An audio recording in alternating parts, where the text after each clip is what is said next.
Everybody, welcome to another news roundup. I'm your host and moderator, Anthony Rivera Strain, and today I'm joined by Dylan Capdevila. Hey. Art Black. How's it going? Mateo DeGaulle. Yo. And Sean Dixon. Yo.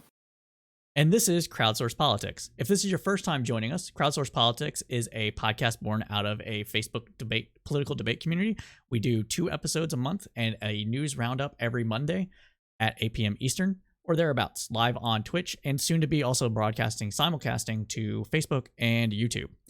So without further ado, let's go ahead and start this thing. So how is everybody's lives going? This is one of those things that I think we should do at the beginning of every one of these shows. Just go around and be like, hey, how's everybody doing?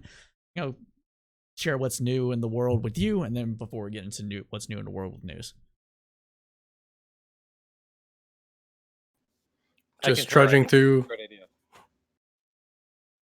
Just trudging through what, Mateo? Just trudging through this fascist hellscape that we call America. Just waiting to fire my bazooka of voting power at the fascists and banish them from democracy. This machine kills fascist, right? The mailbox. That's the way we go. Oh yeah, definitely that. It's my Wi-Fi router. Your Wi-Fi router is causing that reverb? No, his Wi-Fi kills fascists. Right. It's a Woody Guthrie joke from his had a guitar that says this machine kills fascists. Yeah, no, I was just making a comment on the pretty mean reverb you got going on there. Sounds like I'm listening to 3 of you. No, I don't know. I hear echo on you too. Maybe someone has their speakers on? Yeah, I'm not hearing it, so Test. Oh, it came when you said something, or it came through. Oh well, we'll have to figure it out later. What it is. Mateo, what's actually going on new with you though? Like anything positive going on? Like life in general is just kind of dragging ass right now. What's up? Life's just dragging ass. COVID. Anything new going on with anybody else from last week before we get started with this? Anybody got some news, some interesting stories they want to share or nothing? I'm feeling a little self-conscious about my audio right now. Is there really an issue? Yeah, it sounds like you're coming through your TV. Yeah. Like you might be on your phone with it as well or something. Or maybe it's coming through your speakers as well as your headset. This wasn't happening before, so I don't know. If your headset has like an on-off switch for the mic, sometimes those get kind of half connected and makes it do that. That's strange. Well, so our first story is, I would have to say, probably going forward, is obviously the presidential debate, the second and final one. What's everybody's thoughts on that one? How did it go? Was it better than last time? Do we have any new insights from it? Is it going to matter? Etc.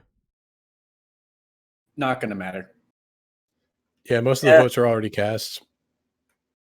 Not that would even change anything anyway. But it's just really not going to matter this time. Yeah, a good number of votes are already cast, but I mean, whose mind is being changed, a week and a half before the election because of a televised debate where people just see what they want to see. No one's like the undecided voter.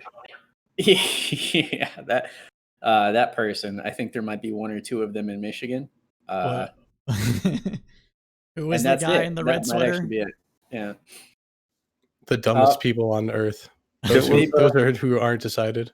There might be someone crawling out of a cave somewhere in Wisconsin who actually was not around for the last 6 years and has no idea what's going on and is just learning about the 2 candidates now. Somehow is registered to vote. He was trapped in the cheddar mines and survived on nothing but cheese.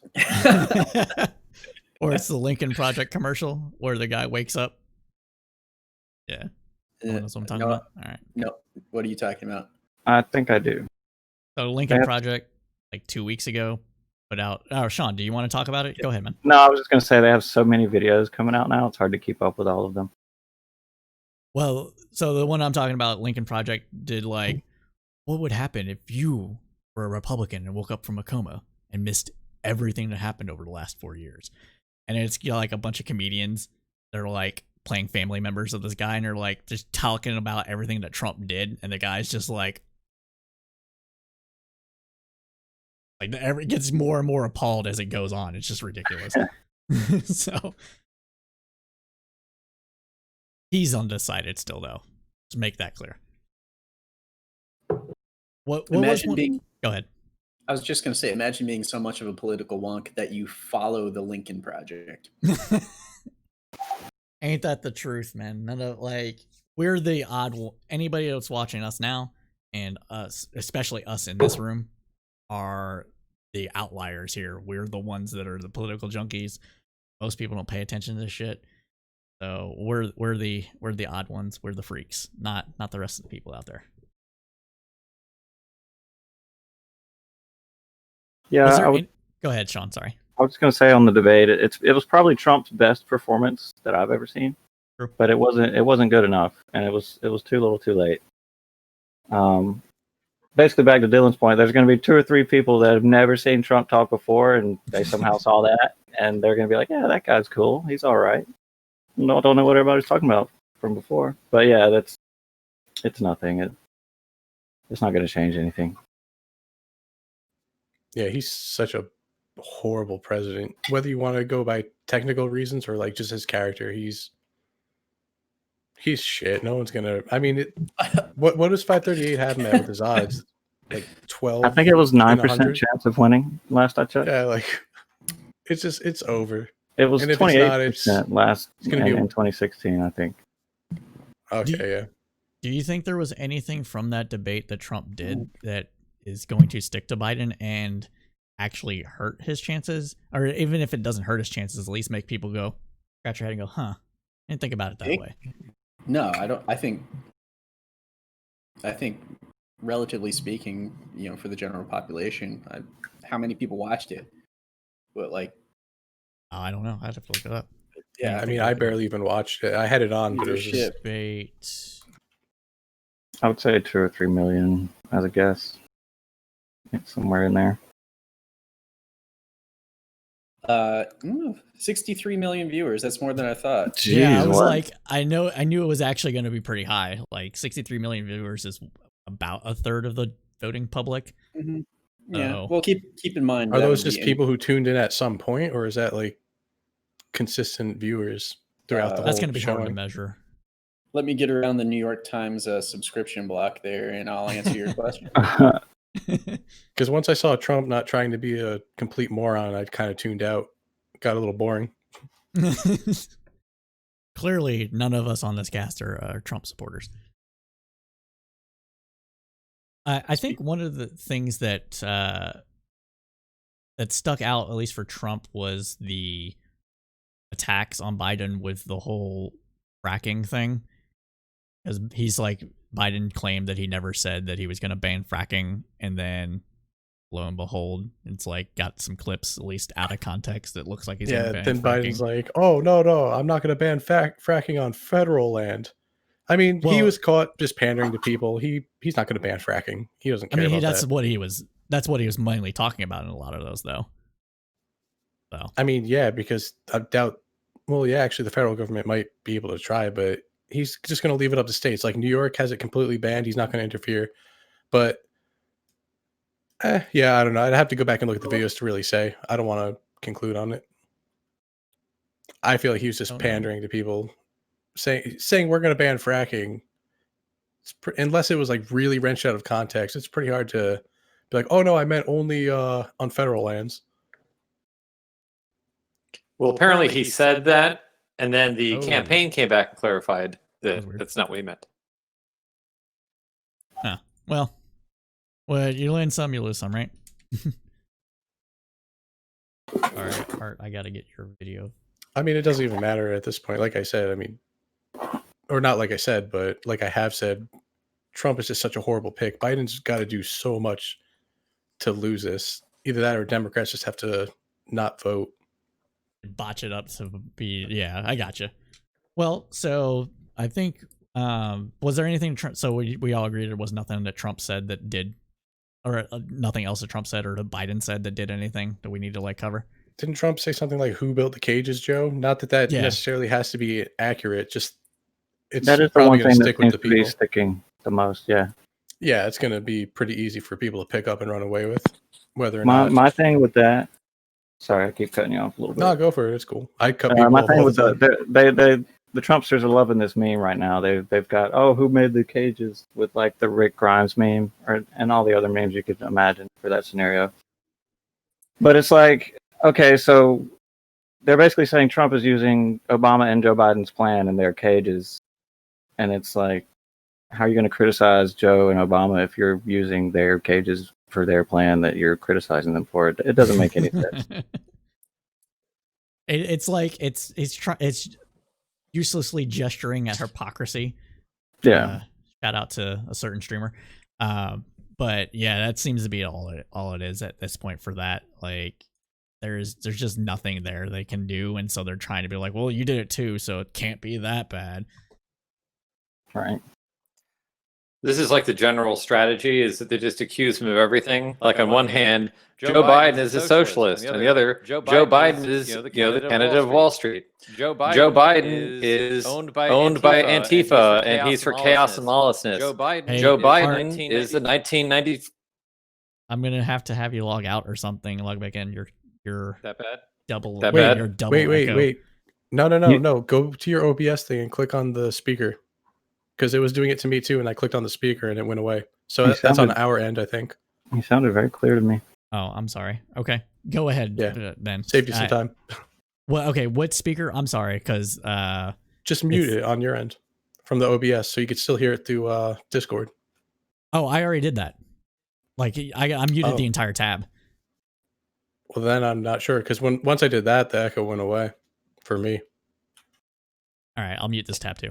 No, they're all muted. So, all right. Sorry, Art. I didn't mean to cut you off, but please continue. Quick glimpse of the inner workings of crowdsourced politics. This is what we spend 80% of our time doing, is fixing audio issues. Okay, well, I got nothing. I have no idea why the audio is still ridiculous. You sound a little funny, but you can keep talking. Everyone will appreciate it. It sounds pretty good to me now. It was bad before. I hear nothing on my end. Like nothing wrong. It sounds just like one audio to me. Sounds fine. I got to figure it out on my end. Please continue. I'll figure it out while you pontificate. I forget where I was. You were just saying that the hypocrisy stuff.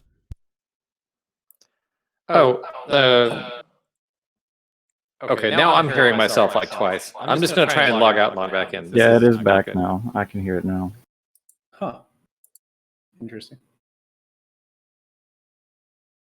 So I have a question for the group. Yeah, go for it, Dylan. Do you think we should make predictions for next week? Oh, we actually should be having that contest that we talked about last week for the group. We had a contest? We were going to have map contest. Please explain to our viewers what the contest was, and definitely not to me. So we were discussing, and this was actually brought up by one of our members. I want to say Colin Nolt was the person that brought it up, and he suggested that we have a contest to have people submit their electoral maps along with the electoral college makeup. So like who wins what states by what percentage, in order to determine, like, if say there's a person that's tied, like whatever, then you could break the tie with the percentage breakdown of that.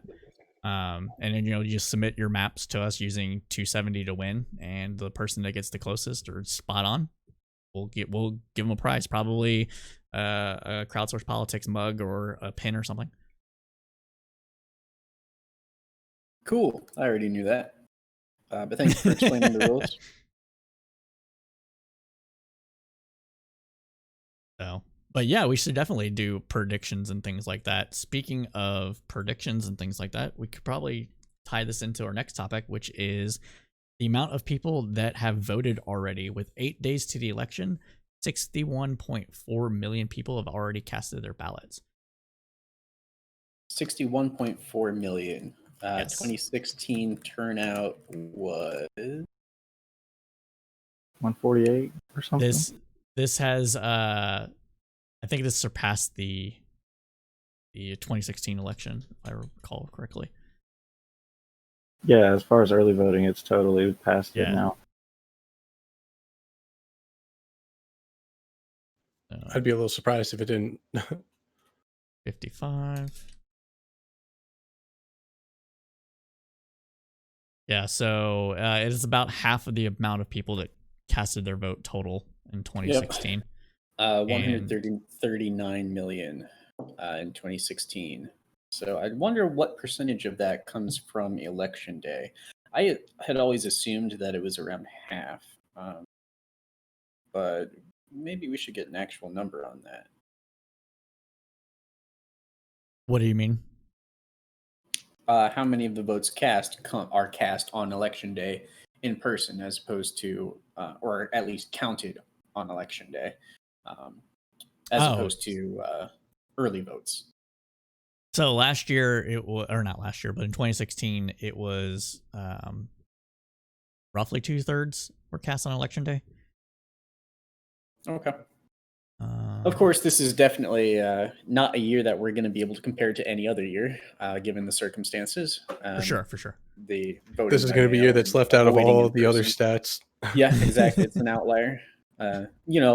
Or it could be the first year we use for our infinite future living with coronavirus.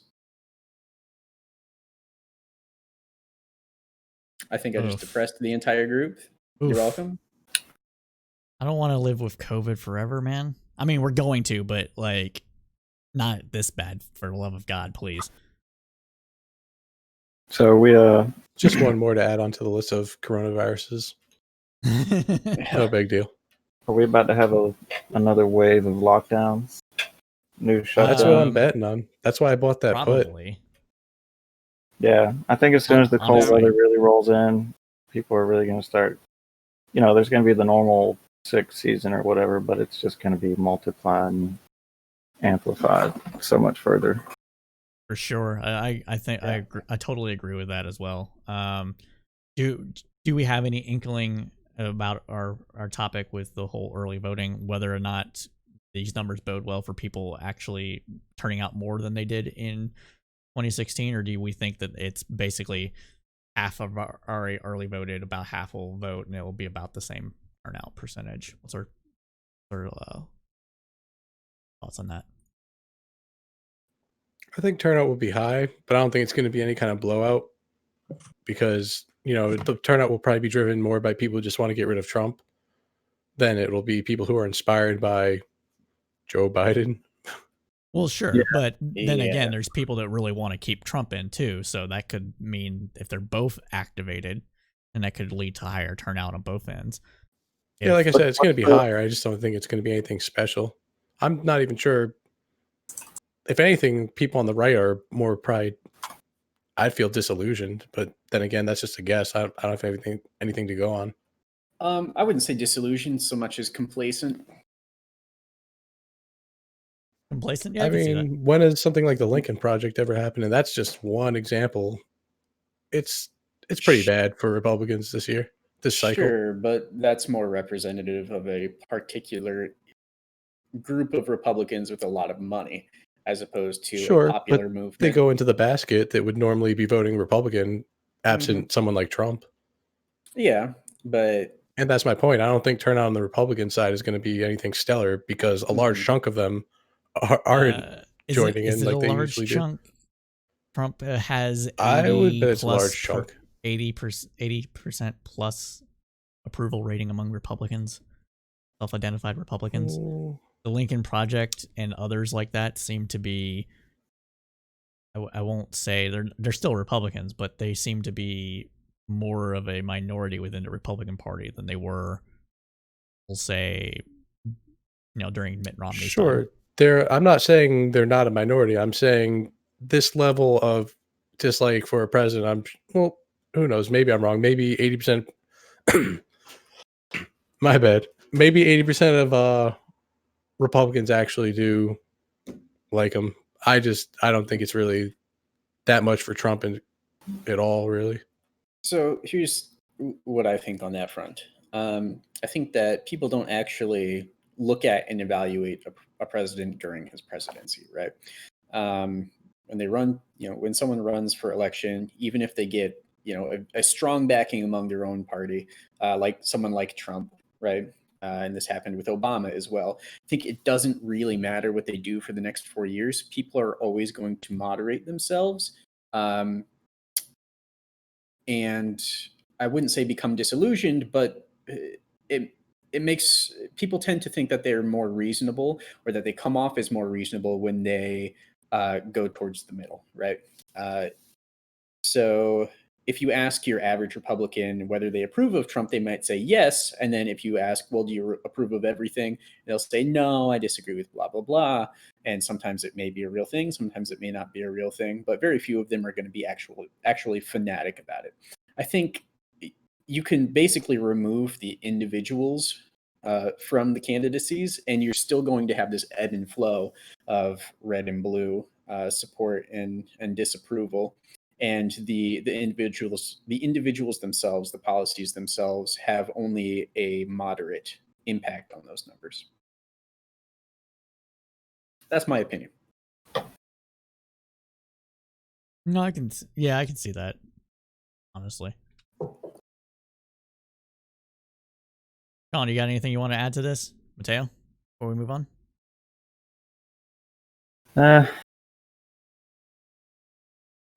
Keep it rolling. Let's go to the next topic. So our next up, we were talking about it a little bit, but COVID wave 3, technically still wave 1, is here.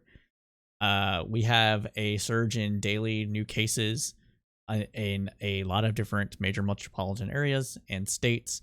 Wisconsin is being in particularly hard hit with COVID cases, and the government of Wisconsin does not know exactly why that is the case.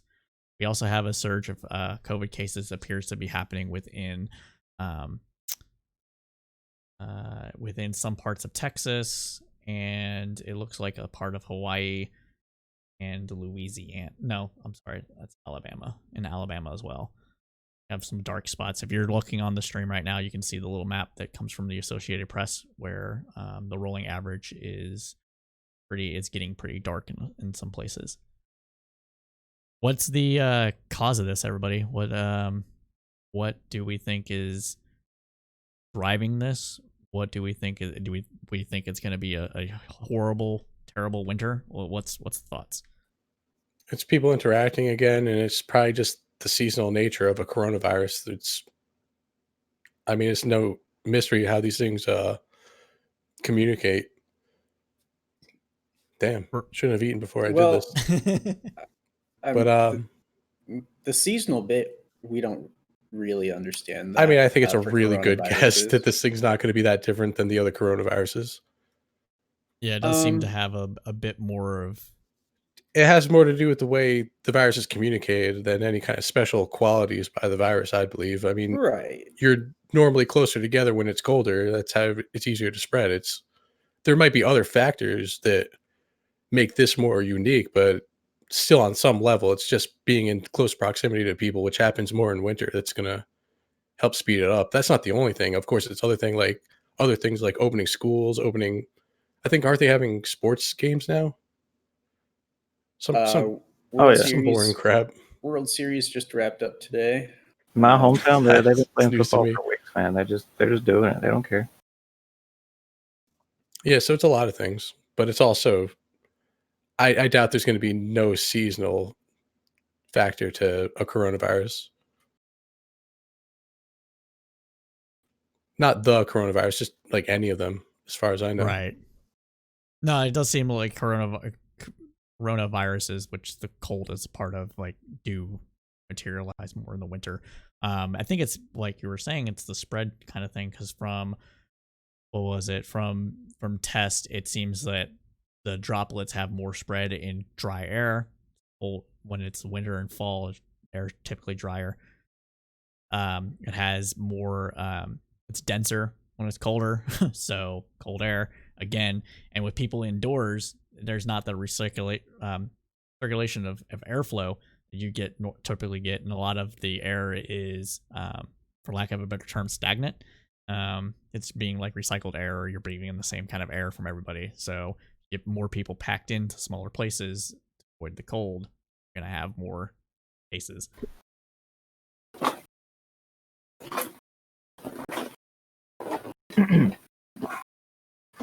So it is what it is, I guess. Do you think people are going to care? Are we going to go back on lockdown? I think there probably will be another lockdown. There's going to be obviously a lot of pushback against that. People are tired of it already and blah, blah. Everybody's just so bored of it now. Yeah, I'm sitting here in Iowa wondering what you mean by another lockdown. We didn't have one to begin. We haven't had one. Never have. Yeah. Never will. Yeah. I don't think Georgia had one, but it didn't really. It was like 2 weeks of encouragement to stay inside. I feel like it wasn't really much. Yeah. That, like, there's been lockdowns in other places, but Texas, no. Like, I think Pennsylvania probably had Pennsylvania, like the Northeast had lockdowns, but like nowhere else in the country did, minus California and Washington. So, like, you had the two coasts, and everybody else is like, people die, whatever. Pretty much. Texas is trying to open the bars back up to to 50% capacity plus, giving it a county by county ordinance. So basically, like, the state isn't going to stop you from opening to 50%, but if you want to do it on individual county level, you can, type of thing. And yeah. Well, that's the depressing COVID news that we're all dealing with. Oh boy. Oof. All right. So, next subject, we got Amy Coney Barrett confirmed, right, Sean? You were watching it live. That did it finish up? I didn't watch the finish.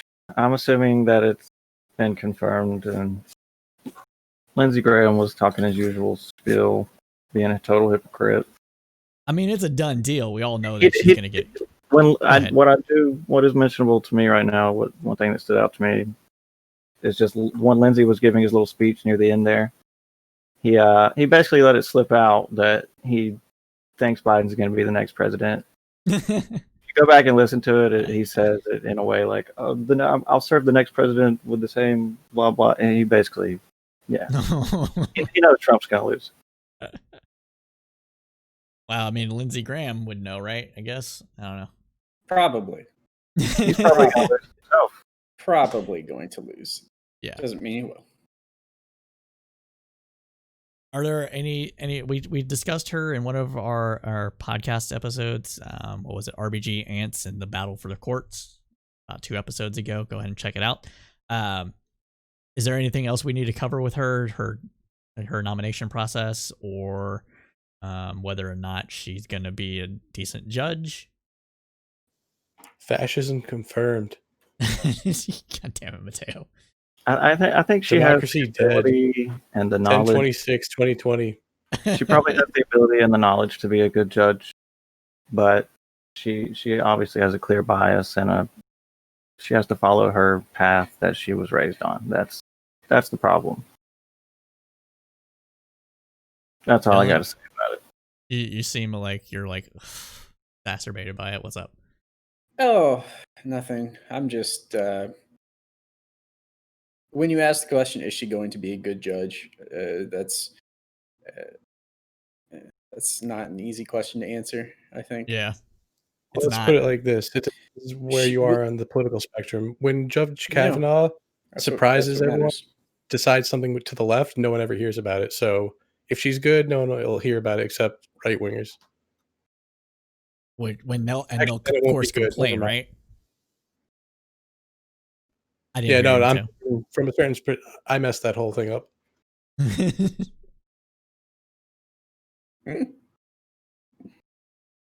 But I don't know. I think she'll be the kind of judge everybody expects her to be.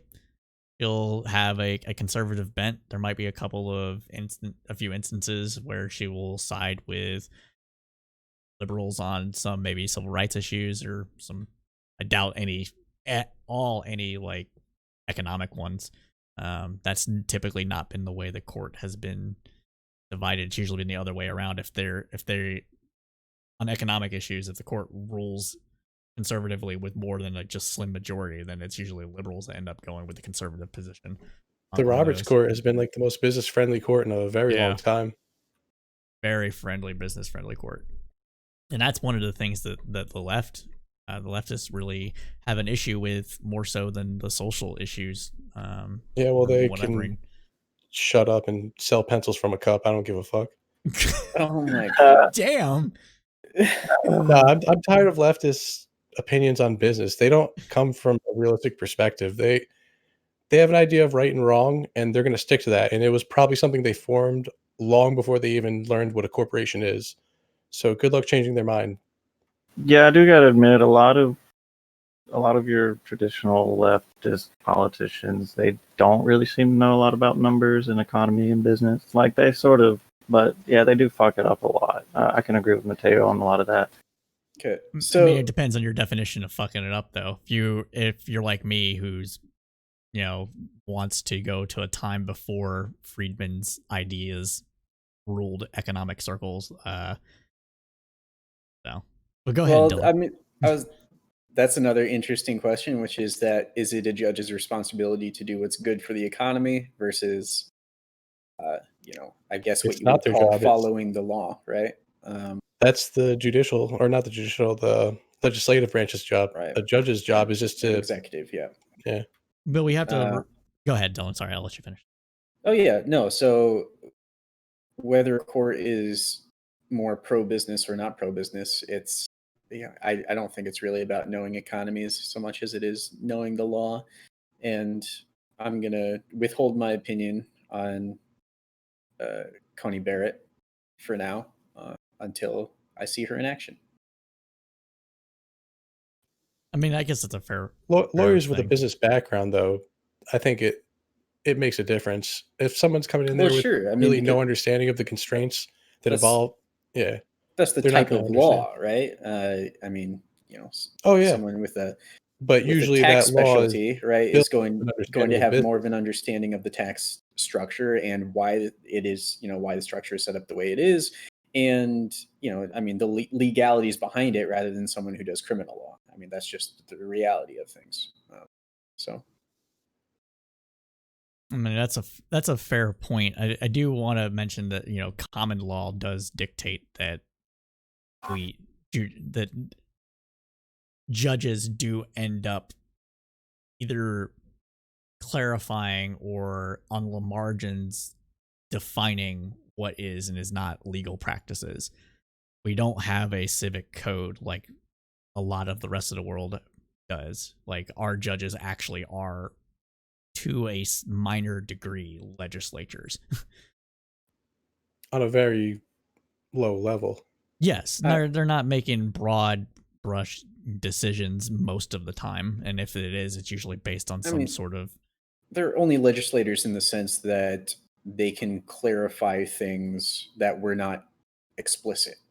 Yeah. In other parts of the law, and I'm not terribly familiar with the legal systems of many other countries, but I would say that kind of generally applies to anyone who has any sort of power. That if it falls under their jurisdiction and it's not particularly clear, they can shape it how they wish. That's true to an extent. It's just with the civic code is that you have a basically the difference. Long story short, and this is very, very oversimplification, but basically with the civic code that a lot of countries use in Europe, thanks to Napoleon, is that you have a law as written, and rather than write new laws to have new legislation or not new regulations or whatever, you apply the theory of that law to the new thing. So, like, if you have, say, a law that regulated horse and buggy carriages in the streets, and now you suddenly have an automobile. Well, you just apply the logic of the horse and buggy to the car now. Like that's an oversimplification, guys. Trust me, it's like super oversimplified, but that's the basics. I forget almost everything I learned when I was studying law, so I'll take it. But yeah, so it's one of those situations where a lot of the regulations that go wrong with businesses aren't as strictly defined as people think, and that's how you get a conservative court that's more business friendly than a liberal one. All right. So I know Mateo didn't really want to talk about this, but AoC, Alexander Ocasio-Cortez, did break Twitch rather, by streaming sus as fuck. by streaming Among Us to with some very prominent Twitch streamers, and it reached over 400,000 people on Twitch by streaming a detective. What kind of game is it technically, Sean? It's like a psychological manipulation game. That's where it's psychological manipulation detective. If you played Werewolf, or if you played those like detective card games, that's basically what Among Us is.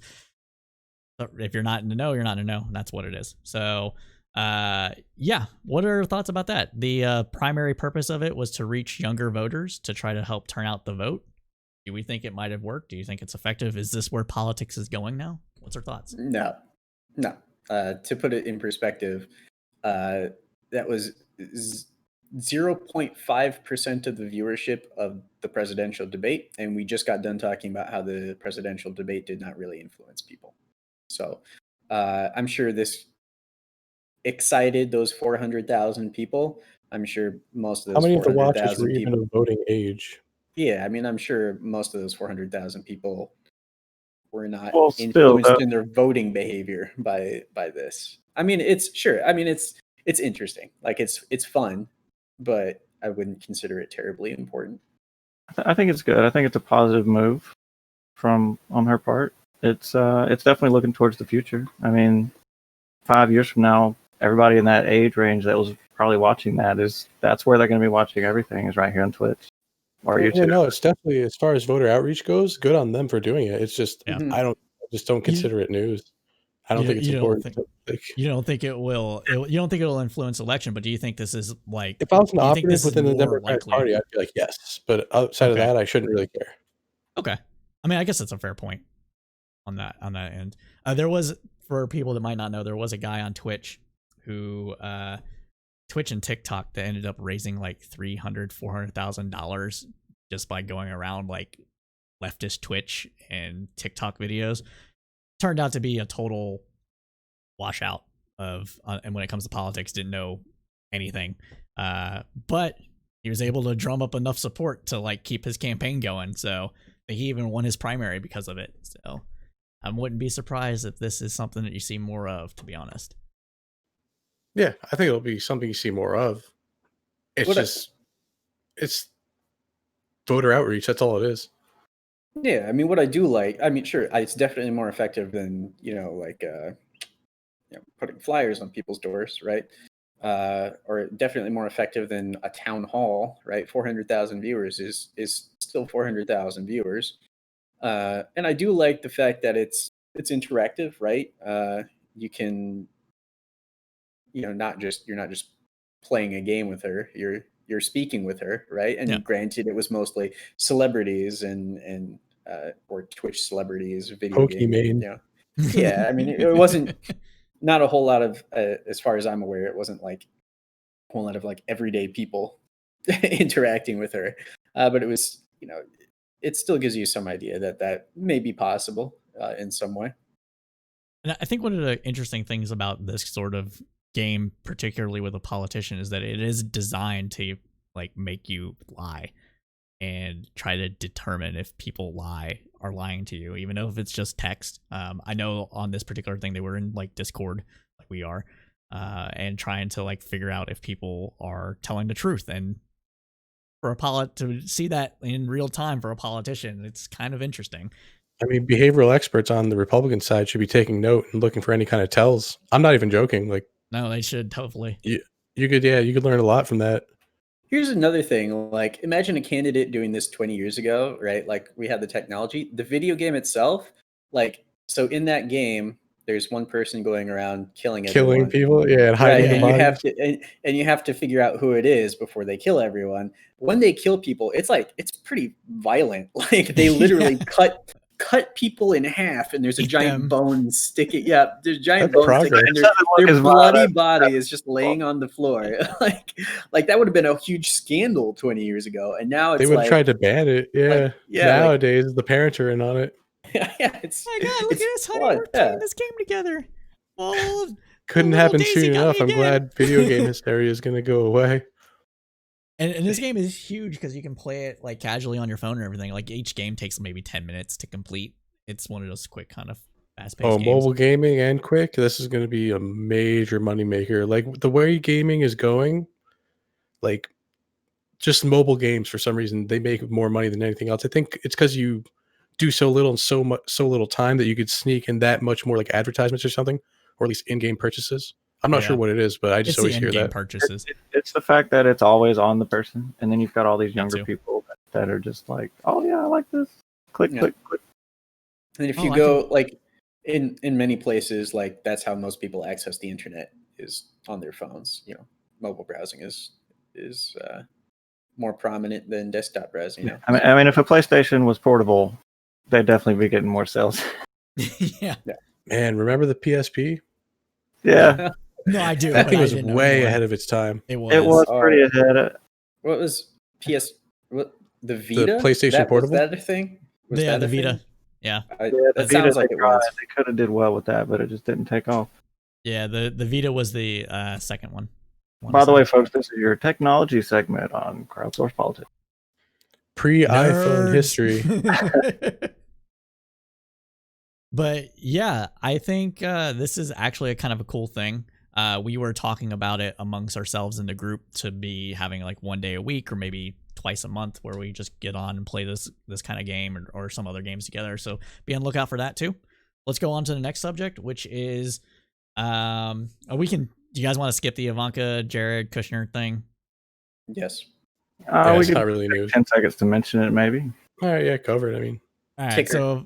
so for anybody that might not know, the Lincoln Project again put up 2 billboards, which you can see on the screen, of Ivanka and Jared Kushner basically saying "fuck New York" or America, and Jared and Ivanka have threatened to sue Lincoln Project because they are slanderous and it's libel, and Lincoln Project's like, whatever, you said it, this is true, Yeah. come at me, bro. Okay. Yeah, that's basically it. Fucking. That's the whole story. That is That was the tweet, the as the kids would say. That's it. That's the whole tweet. I don't see it going anywhere. It's an empty. I want to say it's an empty threat. They have the money to sue, but I don't think it's going to go. They're actually. Yeah, the absolute hypocrisy of talking about suing somebody for saying that about you after everything that they and their father or father-in-law says, it's ridiculous. That's all I've This got to is say the about cancel that. culture they've been warning us about. Yeah. My First Amendment rights. All right, covered that. That's good. So, disinformation campaigns are continuing, everybody. We have reports of Iran, and Russia both trying, and China, all trying to influence the election one way or the other, either chaos or what have you. Is this is the new normal? Is it going to do anything? Is it effective? Is it effective for this election, or will it be effective in other elections? it's the old normal. I mean, this is nothing new. It's just a little easier to do electronically now. And that's true. I can agree with Yeah. that. I mean, imagine how much it cost the Russians back in the day to actually send people over, try to gin up a crowd of people to believe you and everything, and then you send out pamphlets. Now you just copy and paste and you're good to go. Boom. Yeah. Hire a farm of about 100 people. Go So ahead, I Sean, think sorry. No, I was just making a comment about 4chan nerds doing all the work for them for free, basically. Oh, it's true. Go ahead, Dylan. Oh, I was gonna say, I think 2016 was probably like the golden year for that kind of, let's call it what it is, espionage, right? That was kind of the, that little span where it was technologically possible to do something, and yet we also didn't have the kind of defenses, both social and technological, to prevent it in place. And the farther we get from 2016, the less likely it is that kind of thing will succeed. It's hard to do the same thing twice, right? Yeah, the market's begun correcting for that. I mean, it's not going to solve it all, but just the open door that they had back then, because before we ever really worried about it on a national scale. Mm-hmm. I don't think, like Dylan said, we're not going to get that, or they're not going to get that opportunity. Yeah. Next story up, we got sad to say, another police-involved shooting of 2 individuals in. I'm gonna butcher his name again. Wait, give me a second. It's I had it up and it's gone, of course, when I get to the segment. So it is Waukegan, Illinois. Pretty sure that's not how you pronounce it. I think it's Waukegan. I'm not sure. Don't quote me. Waukegan. That might be Waukegan. Probably is. Yeah, it's closer to being correct. Illinois. The story so far, at least the last time that I looked it up, which was about 30 minutes before we went live, is that the 2 people in question were not fleeing from, but had left a traffic stop, and a police officer who was not first on the scene but came on the scene later was exited his vehicle, and at some point between exiting his vehicle and the shooting happened, supposedly they started to back up. He pulled his service pistol and shot into the car that was backing up towards him and struck both passengers. The man in the car has been shot and killed, and the woman, last time I looked, is in critical condition. Thoughts? Should we covered a lot of police force stuff in a couple of podcasts.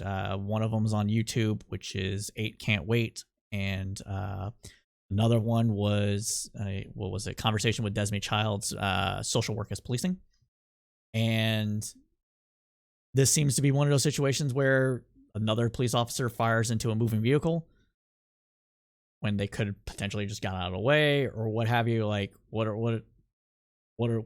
going on? Is there anything that should be done differently?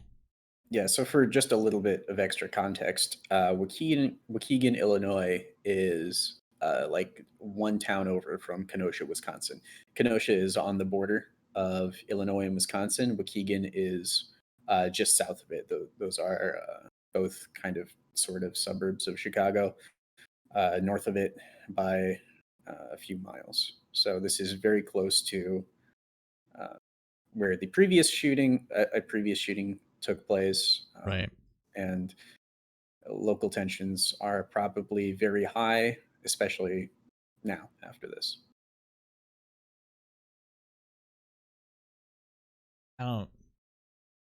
There's just got to be something like training or something. I know that we can't make police-involved shootings go to zero, not in America, not with as many people who own guns as they do. But at least for moving vehicles, what? Yeah. I was going to say, this has nothing to do with guns. Well, no, I'm saying, but Yeah, no, in I don't this think particular that's instance doesn't right. have anything to do with guns. But Couldn't there are help people that are mentioning going it, to, though. huh? Couldn't help mentioning it, though.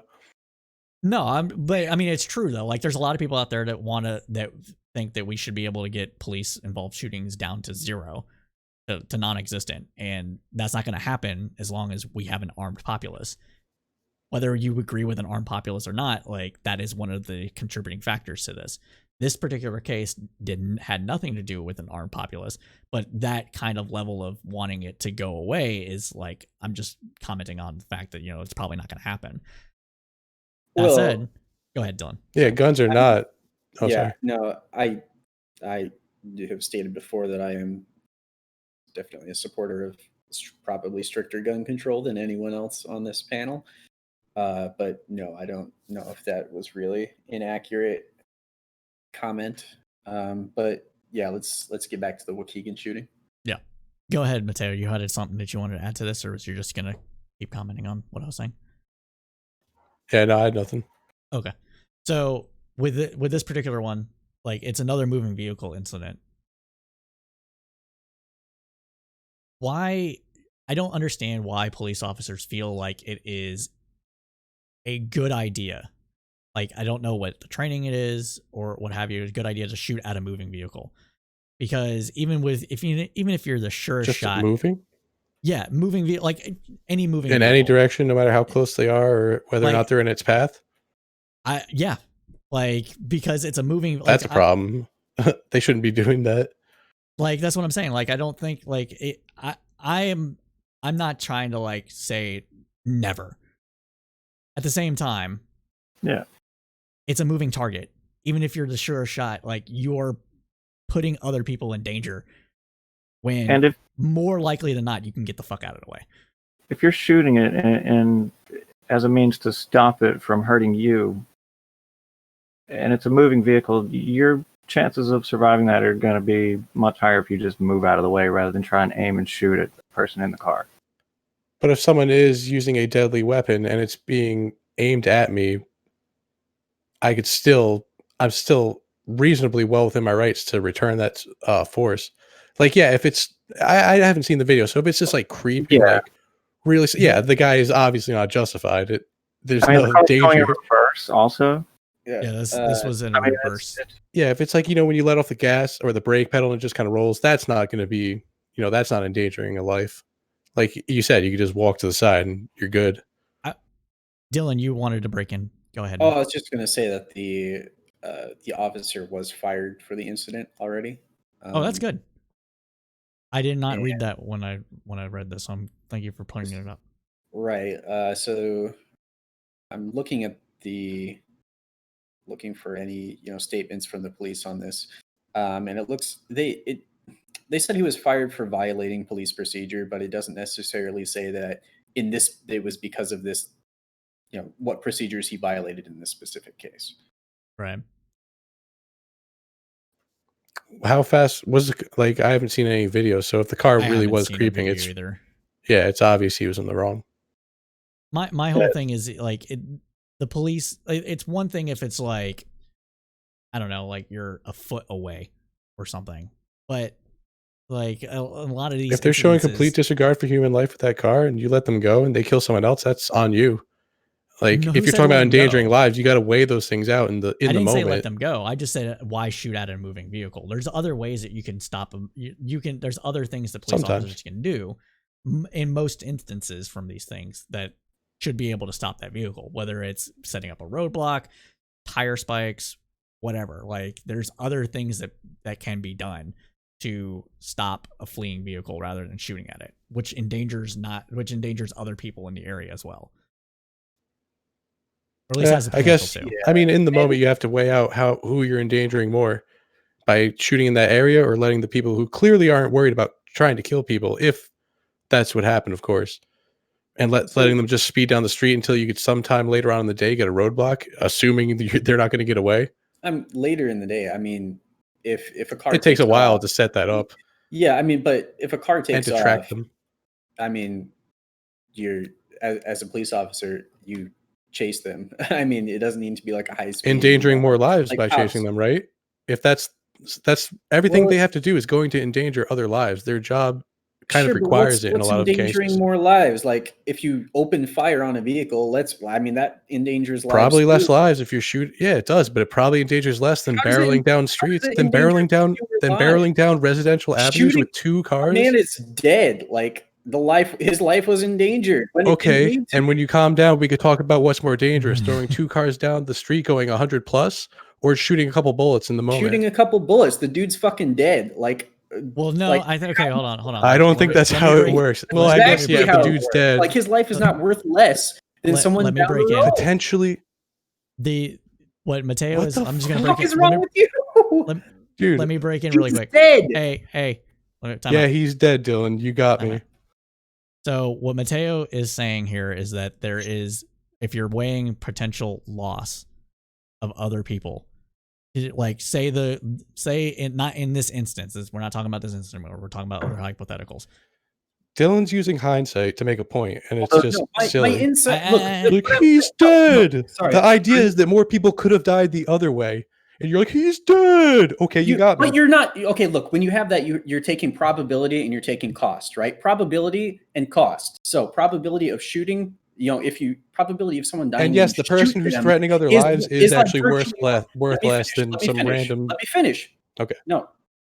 Okay, first of all, his life is not worth less than anyone else's. Wrong. Say that. No, he was just because. Sorry, that's exactly why self-defense exists as a right. Let me finish. His life is not worth less than anyone else's. All right? I'm operating from that standpoint. Where if you don't agree with that, you can make your point after this. Okay, his life is not worth less than anyone else's. When you open fire on someone, probability of killing them is virtually 100%. Okay, that's a life lost. When someone takes off on the road, if there's, if they need to go pull him over again, right? Let's say there's even a chase. The probability of a life being lost there is, if you're talking about risk analysis, probability is going to be much less than 100%. It's let's say, relatively common occurrence, and yes, people do die in police chases, but it's not going to be, most of the time it's the person being chased. Sometimes it's not. But at the same time, it doesn't really fucking matter. Like police aren't, just because you've been pulled over doesn't mean your life is worth less. Just because you're fleeing from just because you're fleeing from the police doesn't mean your life is worth less. There was no weapons. If you're endangering lives, your life is worth less than the innocent people who aren't. Yeah, you guys are talking about two different scenarios. Yeah, if I shoot a deadly threat, and you're like, oh, well, that's 100% dead. Yeah, no shit it is, because I was shooting at him. How much less is his life worth? Yeah, I think you guys are still talking about two different. I think a lot of different. The same amount if a guy pulls a gun on me or drives a car after what? All right, let me try to bridge this divide here really quick. So Mateo is talking about a situation where the person is clearly endangering other people, and if the police if the police try to go out and capture this individual, high-speed chase, roadblocks, whatever, they are putting other people at risk by doing so. Whereas if they shoot the person, they are potentially not, or to shoot at the person, they are potentially not leading to those other dangerous situations. The potentially deadly person, mind you, like it's like if there's a hostage situation and you shoot the hostage taker, you're like, whoa, you killed the guy. That was 100% deadly.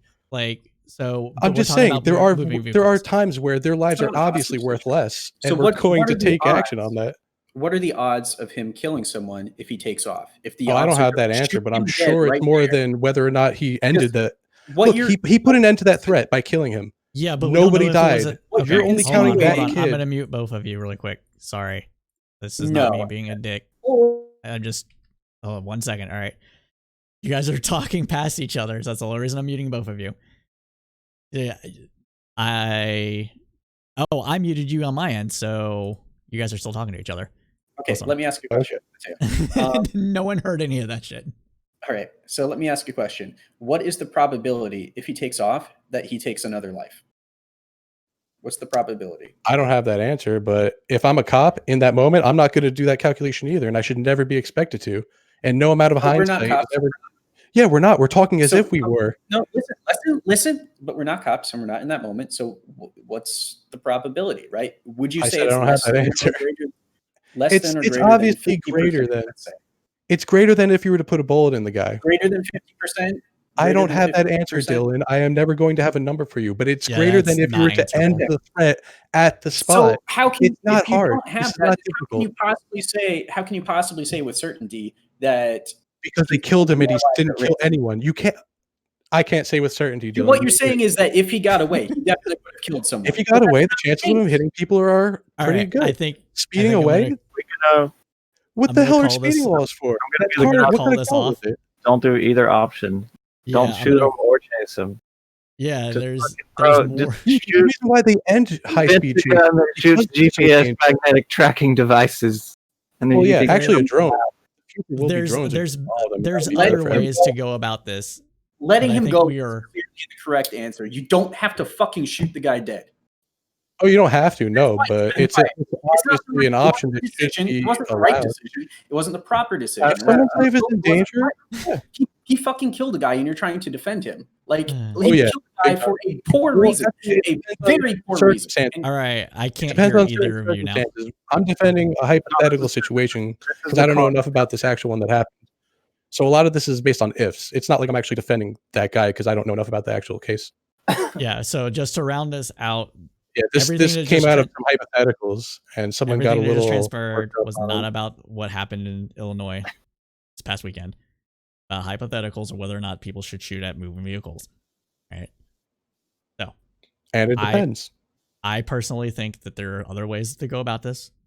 Mateo is on that stage as well, but he's There not going are to other eliminate. ways to go about this. No one's He's not on the other side of that argument. I know. I'm just saying, in case people were like confused, right? Trying to wrap this up. There's other ways to go about it, but Mateo's saying that there's not an absolute yes or no answer. It's not never shoot. Like maybe sometimes it's justified. Dylan, I assume, based on everything that was just said, is that he is more likely to be on the side of not shooting at all. Is that a fair statement, Dylan?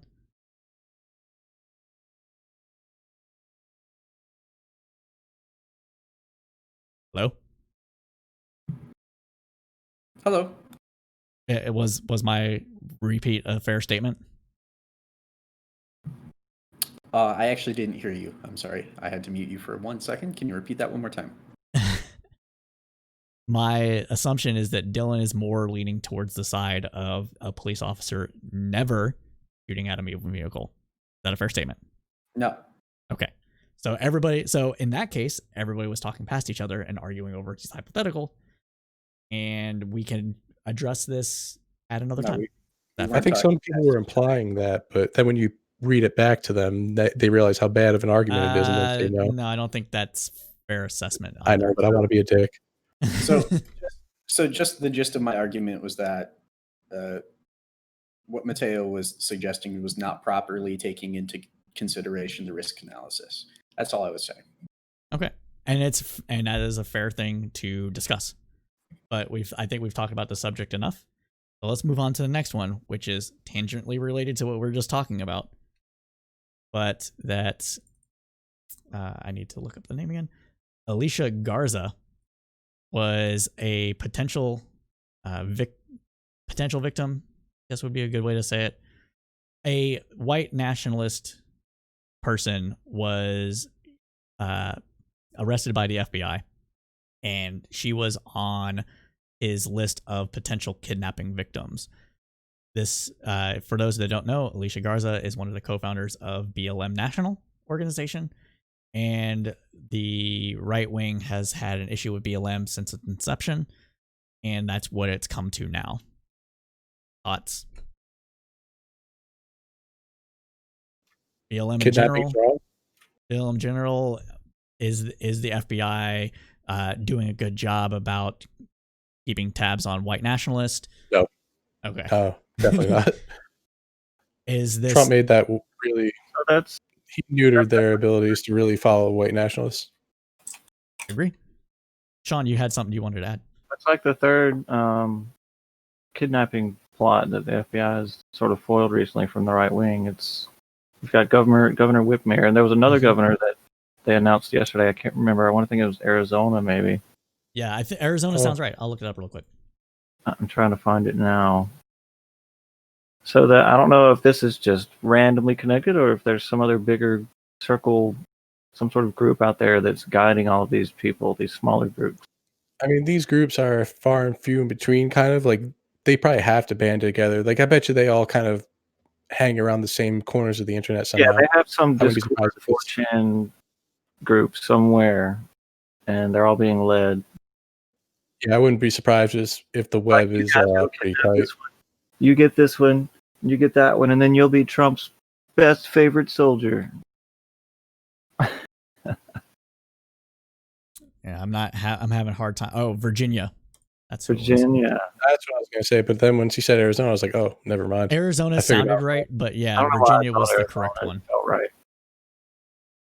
testified on Tuesday. So, yeah, this was last week. This was a couple of weeks ago, not just yesterday. So there might have been a third one yesterday, but yeah.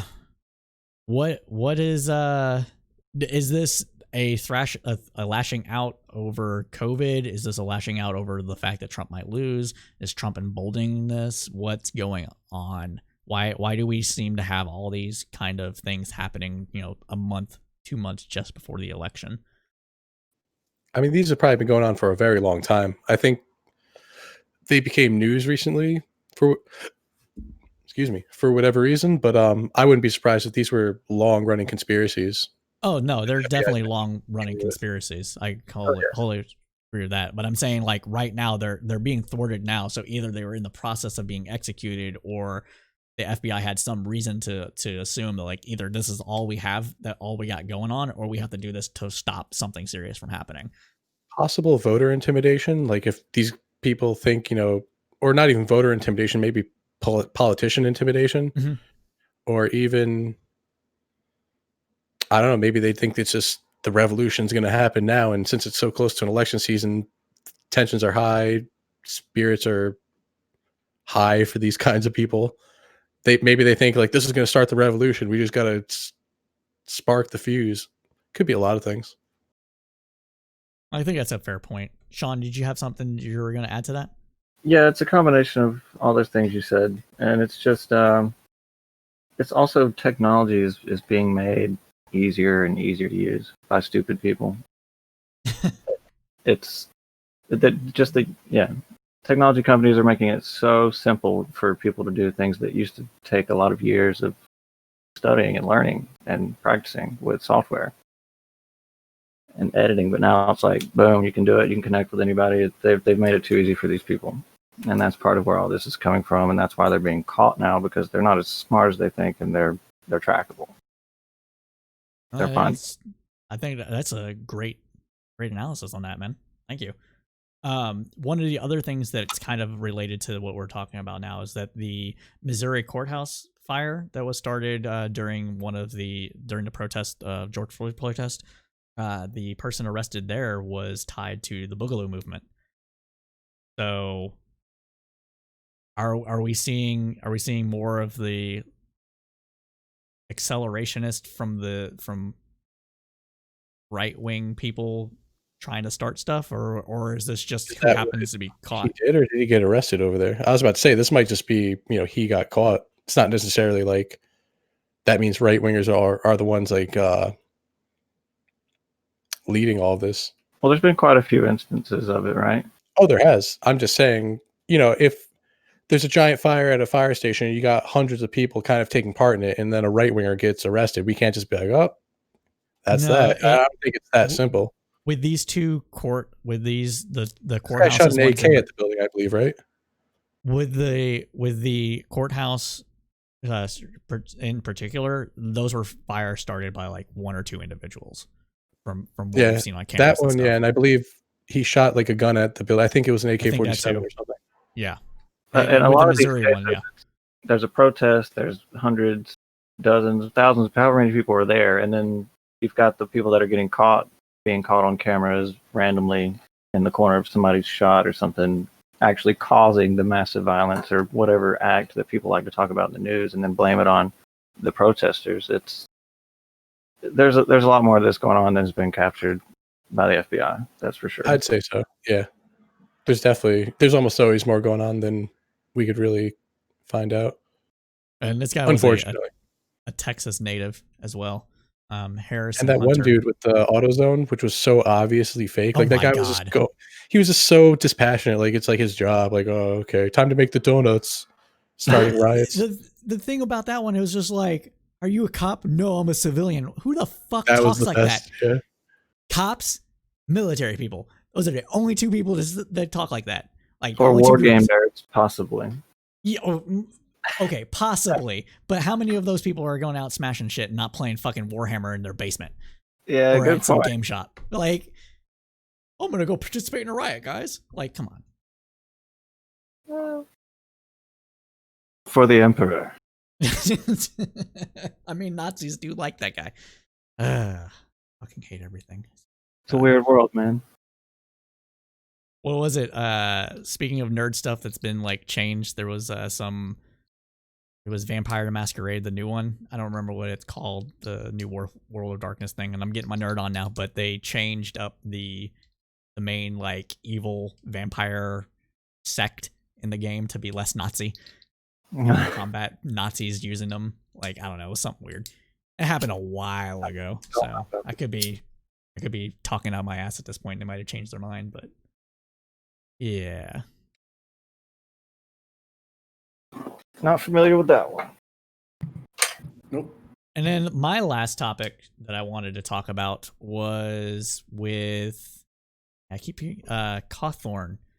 He is a person running for Congress who did an attack website against his opponent, who basically didn't do a dog whistle but did a racist bullhorn, saying that this particular journalist was quit academia to go work for black men in order to take white men down. Yeah, that happened. Yeah. I So wonder how many votes he'll get. was that? I said, I wonder how many votes he'll get. Oh, where is he at? Probably a lot. Really, where he is at. Let me look it up. But do we think, since this is like a pretty prominent guy running for the House, what does that say about the Republican Party? Oh, what did he say? I'll look it up directly so I can get a direct quote.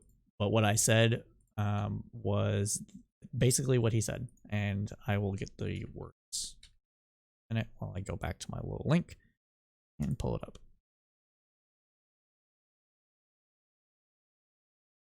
Sorry guys, it's gonna take a second to find a link.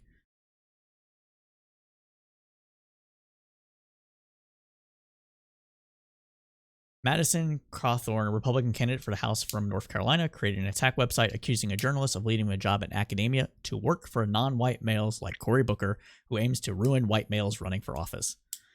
The journalist, Tom Fiddler, who had written favorably of Mr. Cawthorn's opponent, is a former dean of the Boston University College of Communications. He volunteered for the 2020 presidential campaign of Senator Booker, a Democrat from New Jersey.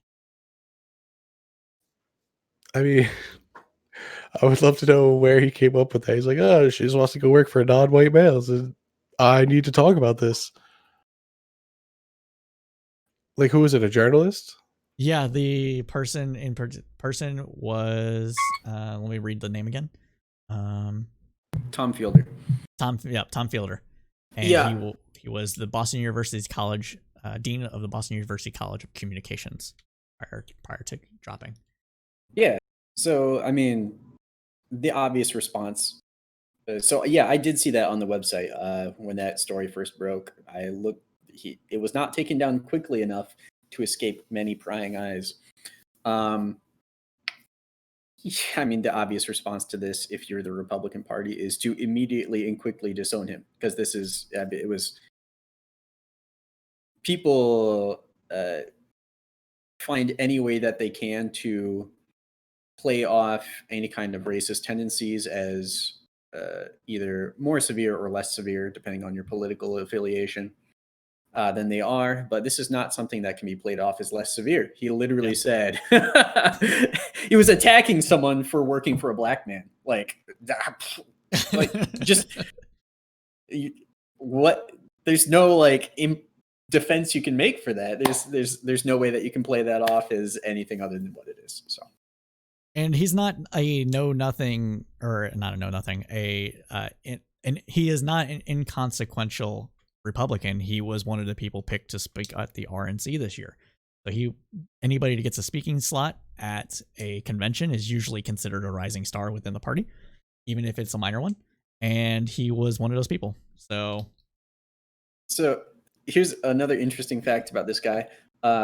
Just reading his Wikipedia page right now.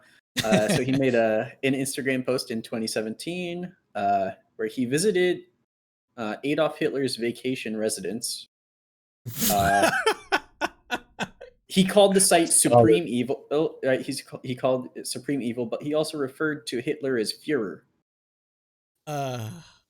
So tricky irony to play with. He said going to that location had been on his bucket list.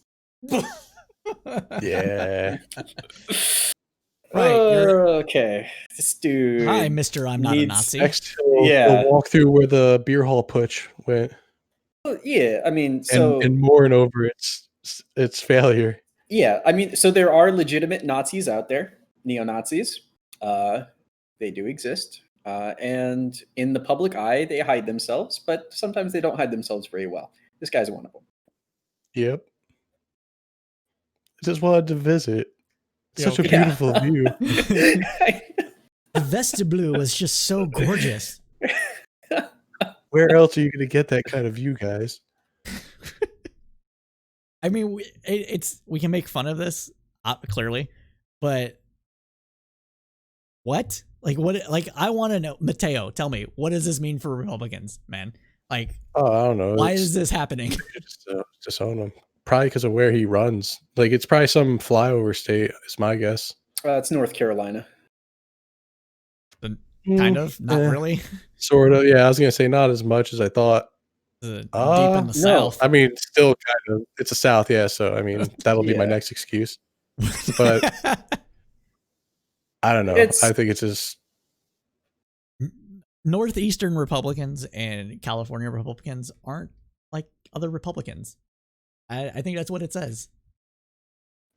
Pretty much.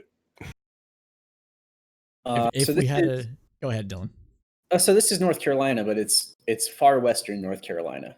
So that is kind of, that's along the border of Tennessee. That's where Asheville is, though. Asheville is kind of a liberal haven in North Carolina. Yeah. Well, the thing about just the Nazis and neo-Nazi types, even going far back into, like when Hitler was around, they had a lot of oddly liberal views, or not liberal views, but views that weren't so conservative that it would be so off-putting to like the more liberal people, where that would explain why he could survive politically in a city that's usually more liberal. Yeah, like they talk about business. It sounds almost like I don't know how much of that district's population is actually in Asheville. So that's Asheville. It's also a lot of rural area. But there's also, so that's Cherokee is in that district as well. Cherokee is Indian. I believe it's a reservation for the Cherokee tribe still. Don't quote me on that. It's okay to be wrong, Dylan. Yeah, I'm not terribly familiar with North Carolina geography off the top of my head, but I believe that's the case. Boy. I was going to make a P.D. Pablo joke, but I resisted. It's a big oof, guys. Oof. Is there any... So that was my last topic that I wanted to cover. Is there anything that we did not cover that is on your minds before we go ahead and wrap this up? Let's go with Dylan first and then Sean. Yeah, so I just want to add one more thing to that previous topic. If you look at this dude, Madison Cawthorn, he just looks like a fucking asshole. Like it does. Looks kind of frat bro-ish. You guys can't see it, but the Twitch and YouTube people can see it. I have a picture of him up. We did a little slideshow to go with this, so we have an image for every topic. If I sat down at a bar and that guy started talking to me, I would walk away. Crowdsourced Politics, stereotyping douchebags since 2018. Sorry. If you are blind enough to like purposefully make yourself look like that much of a douchebag, you're probably Sean, what was the thing you wanted to talk about? Amy Coney Barrett was confirmed 52-48. Not the internet is going off while we've been doing this here podcast. What's going off? The internet? The internet is popping off about it.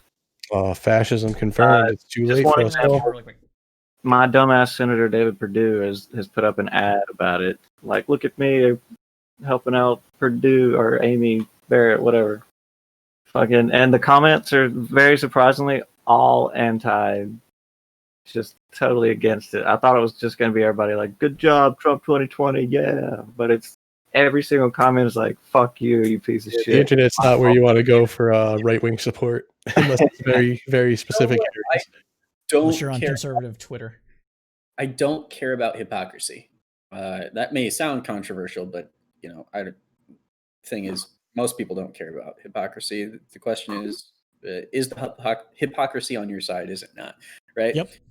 Because what was it, 4 years ago, right? They had the whole Mitch didn't want to confirm people in an election year. Every single Democrat called bullshit on that. And now that it's 4 years later and that it would benefit them, they're saying that we should be following that rule. And it's like law does not follow tit for tat, right? Just because they did it to you does not mean it's necessarily the right thing to do it to them, right? If you're saying that it was law, no, if your argument was ever that it was the law that Congress could not block a Supreme Court nomination in an election year just because it was an election year, then what happened to that argument, right? It's exactly what happened to that argument. It disappeared. But he did it first defense is now being applied. If you're saying later, yeah, if you're saying that it's political, right? That these things do have a political side to them, then that's what happened. This is what it looks like when things are political. Like sometimes it doesn't work for you on either side of the coin. So it's a Republican power grab, and everyone wants to make it into some drama. I don't like it. Yeah, I mean, I don't like it, but I'm not going to sit here and say that some great evil has happened. No, this is just how politics works. This is how power works. You don't win all the time, and unfortunately, this was one of those times. If you're a Democrat, it would be better for society, in my opinion, if it wasn't allowed. If it didn't happen in 2016, if it didn't happen now, if there was rules that prevented the Senate from playing fuck games, what I like to call these things. Oh God, that's so gross. Don't call it fuck. Yeah, that's such a cringy word. I didn't want to say anything, but every time you said it, call me out. Call me out. It's all good. All right, playing games and playing games with this, and I think it would be better if it was some sort of rule, law, constitutional amendment that prevented it.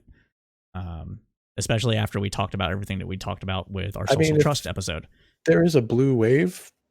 We could kind of say this is almost payback for that. Like that's the system, how it's supposed to work. It's just, you got to wait years. But that doesn't fix the wrong, right? It's not a wrong. There is no wrong. This is just how your government works. Well, I'm saying, but it doesn't fix the government working this way. It doesn't prevent having control of the House, Senate, and executive office gives you the power to change it. Will they? It doesn't actually give you the power to change it unless you have 60, we'll say 65 majority. Okay, will they attempt it now that the chances are better than it will ever probably be? No. It requires a constitutional amendment to fix this. But let's see how hard they push toward that end. I mean, if they don't even try, then it's safe to say that they probably don't give a shit. It requires a constitutional amendment to fix but this was politics. Yes. And I know, I understand that. But the solution may not be entirely. This isn't that big of a deal. It may have a political solution as well. Richard Nixon picked 4 judges. This is not a big deal. It's not impressive. Like all this stuff that everyone's saying about it, they don't have an argument against it. They just don't want abortion to be threatened, which it probably isn't. No, it is. 100%. To what extent? I mean, these congressmen were talking about birth control. That's not going to happen unless there's some huge national bill getting rid of birth control that needs to be controverted. It doesn't require a national bill. It requires simply birth control. It requires simply the Supreme Court to overrule. I don't remember the name of the case. And who's doing that? Like, what states are doing that? It doesn't. What states are doing it? Yeah, birth control. Birth control? Like usually it's like you can't force them to provide birth control. That's usually their gripe. And everyone's like, now women can't choose. The goal of the religious right is to... There it is. I don't care about it is. the faceless suits It's that not about we can't prove faceless exist or suits. don't exist. These people, no, these Yeah, but things. it's just a story. It's a story, okay. though. Case in point, Indiana passed a law in 2014, I want to say what it was, that required every single fetus that was either aborted or miscarried to have a burial, and it required a casket. It required all these ridiculous things. No, there are alternatives. The thing you're talking about is the one thing that your social media brought to your eyeballs. There were alternatives. You could do mass burials. Yeah, there were options. I was living in Indiana at the time. Well, not okay, living in Indiana, and you're wrong, though. my That doesn't make you right. There were options. It wasn't you have to buy a casket, you have to bury him singularly. You're going to have to pay thousands of dollars and you'll go broke. So, like, the whole narrative that they were doing this as some backdoor blockage to abortion just fell apart once you looked at the facts. It was to raise the cost of the procedure. And it doesn't raise the cost unless you want to choose the funeral option with a casket in your own plot of land. You could do mass burials.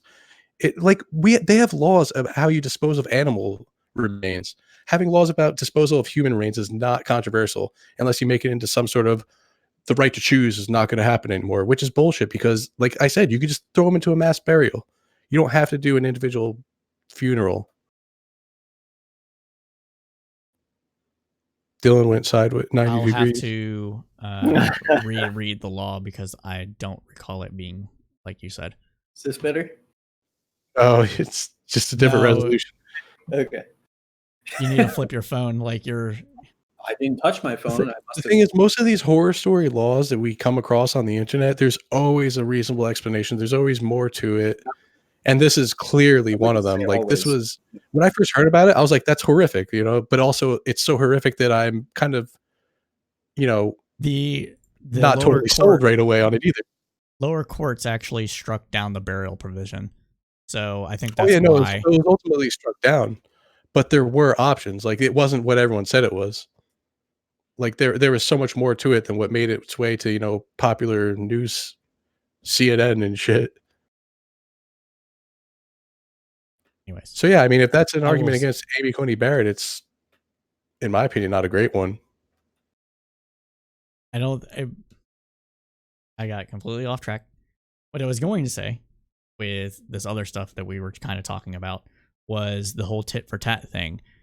And after and I'm just not prepared, but there was an actual study done about what is the best method to actually stop a prisoner's dilemma from causing massive issues. And the actual like proven statistical solution for tit for tat is tit for tat with forgiveness. So if in a prisoner's dilemma or a kind of power grab situation, you answer the other person's tit for a tat with also coming back and being like, hey, I'm going to pull back. Let's stop. Let's negotiate. So if you capitulate right away, then they get away with it. And they just think that they can continue going with their entire thing. So this is some game theory that we're talking about. Game theory. Dylan, yes, you're still off camera. Are you back? Or? I mean, I never touched my camera. I don't know what's up with it. I'll just leave it as. Anyway, died. Possibly. Anyway, so. So that strategy, the tit for tat strategy that you're talking about, only works if both sides have incentive to pull back. They recognize that it's in their best interest in the long term. If one side does not have that, it doesn't work, because even if it's worse for you, right, that doesn't really matter to them, right? And I think that's kind of where the Republican Party is at right now. If they uphold legal standards, these precedents that are generally beneficial for the country, generally beneficial for everyone, it doesn't necessarily help them, because the Republican Party is shrinking, and they recognize that in time, they will eventually reorganize probably. But the people who are in power now will not be in power. It's an interesting position. I can't really think of a solution to it off the top of my head. But if you're Mitch McConnell, this isn't about sacrificing the future for more gains now, because there is no future for Mitch McConnell. This is about Mitch McConnell grabbing everything that he can. And this, it's not just Mitch. People like that all around the country. Fair point. I mean, it could be fixed. Well, in part, at least, by just reinstating the filibuster in the Supreme Court and the lower courts. Only if you make it to where you can't subsequently get rid of it next time somebody has enough power to. I mean, that's a little difficult because that's in the Senate's wheelhouse, and that's the trouble with making your own rules. And it's also goes to the fact that that would be essentially capitulating and allowing things to continue, and people think they can get their way again and again and again. Do something back to them real quick before it, and then do it. That's why people are saying threaten to pack the court. So give us some health care, do some good shit. But let's get a public option. Oh, hopefully, knock on wood, will at least happen. Biden called that his Biden plan, or his Biden care, would be adding the public option in. So we can see. We'll see. I think that's it, everybody. Thank you all so much for joining us to the very end. If you liked we know you liked what you heard because you stayed with us in, so go ahead and smash that follow button, like button, and subscribe. And as always, keep your head up through the political storm.